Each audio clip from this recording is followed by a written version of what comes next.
Hello, today I'm going to be explaining a pedigree chart to you, specifically how an autosomal recessive chart works, and then So autosomal recessive means that in order for someone to have that disease, the gene must be present in both parents. So that means that both parents either need to be a carrier, both parents need to be diseased, like they both have to have the disease in order for the child to receive it. Some basic knowledge on the pedigree chart is that, a circle represents a female, a square represents a male.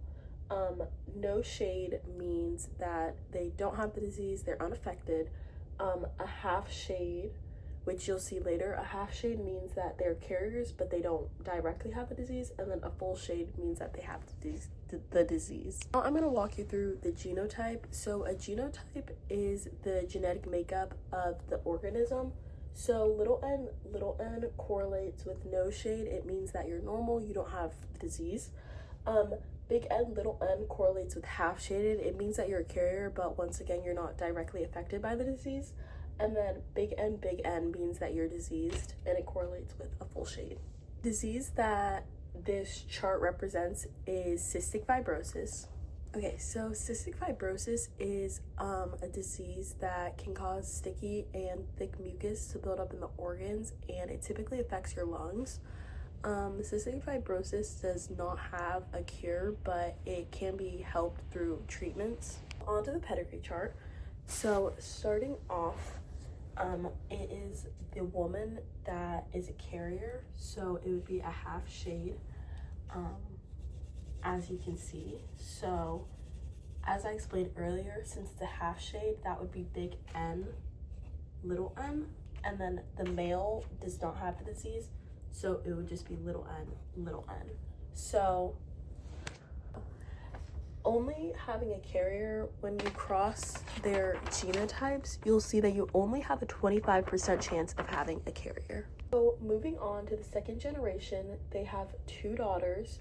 So with their Punnett square, a 25% chance of having a diseased daughter, and they did have one.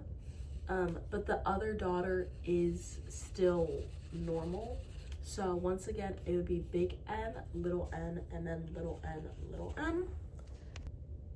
So on both sides, they would actually still have the same Punnett square results from the first generation.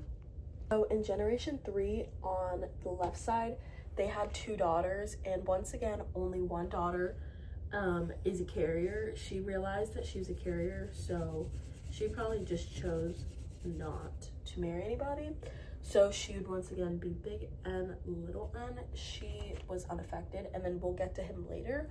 But on the left side, she was normal, but he received the gene, so he would be a carrier.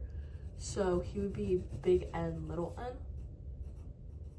She would be little n, and then she did not receive the disease, but she married somebody who was a carrier. As you can tell, we have a lot of carriers in this family, so he would be big N, little n. So on this side, he actually married somebody who also is a carrier for cystic fibrosis. So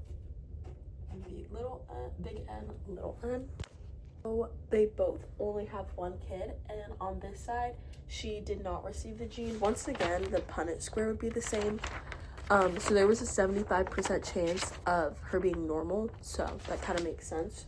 So she would just be little n. But on this side, on that side, there was only a 25% chance of her just not having the disease at all. There was a 50% chance of her being a carrier, and then a 25% chance of her being diseased. And she is diseased. So as of right now, she's the only person in the family to actually have cystic fibrosis. So she would be big N.